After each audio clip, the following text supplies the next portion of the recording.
Hello, welcome back to Zenith Unlocked Freedom from Addiction. As I gained my freedom from my addictions, I found a friend who actually allowed me to live with his family and him and would meet with me pretty much every day to ensure that I was continuing in my commitments to stay sober, clean, and not giving in to any of my other addictions while living with him. Failure to keep my commitments would result in losing my residence with them. He would also give me advice and counsel to help me grow as a person and continue to fight for my freedom from addiction. It was an intense but amazing experience. For me, it was helpful to have such a microscopic eye on me, and the fear of losing my place of stay and hurting my friendship worked. I understand that some might not find an experience like this helpful, and those who do might not be able to find someone as generous as this to let them stay with his or her family for the summer. However, this was my experience and it was helpful for me. Furthermore, as luck would have it, I married a woman who became very concerned with the possibility that I might one day drink again. There were no signs of this, but she had it in her head that this was a possibility.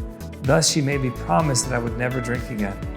And while I have kept my promise without ever really being on the brink of falling into temptation to drink, it is still a good safety net, I'm sure, that will help me never even entertain the thought. So in a way, I've had two accountability partners in my life, and both have helped me with overcoming my addictions. And if I count other friends who have known about my past and have still loved me, accepted me, forgiven me, or helped me in other ways, I've had more than just two. However, two people played the largest role in this. Listening to this, you might be wondering how you should go about setting up an accountability partner. I've already given some advice on this, but I have a few more things to keep in mind for you. First, in choosing someone, the best people to ask usually fall into one of these categories: a good friend, family member, teacher, co-worker, in some circumstances your boss, or someone else you may encounter in your daily life that you truly believe you can trust and feel safe around. In the last session, I mentioned going to one of the various anonymous meetings, which are called 12-step meetings due to the use of 12 steps to work through to overcome an addiction. They have one for most addictions like alcohol, narcotics, sex addiction, video games, gambling, overeaters, workaholics, and more.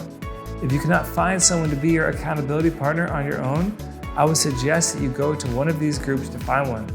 More things to keep in mind when you're choosing an accountability partner are that you want the person to have some of the following qualities. First, they should be understanding and non-judgmental of your addiction. Next, I mentioned in an earlier session that they should be available and not difficult to reach. And so try to find someone who does not have a lot on their plates already. Third, it is a huge bonus if you can find someone who has been through what you were going through. Hence the advice to ask a 12-step group, because they can also offer you guidance on your struggle. However, someone you can trust and feel safe around is more important than someone like that. Remember, these are all suggestions, and so if you really do not have a lot of options, then do your best with this. I think that if you are struggling with finding someone, then the 12-step people or other support group people are your best bet. If anything, you can ask them for help in finding an accountability partner. Furthermore, in figuring out how often you meet with him or her, do what works best for the two of you. If you are really struggling, then I would suggest that you find someone who can talk to you at least on the phone every day and then have an in-person meeting once or twice a week.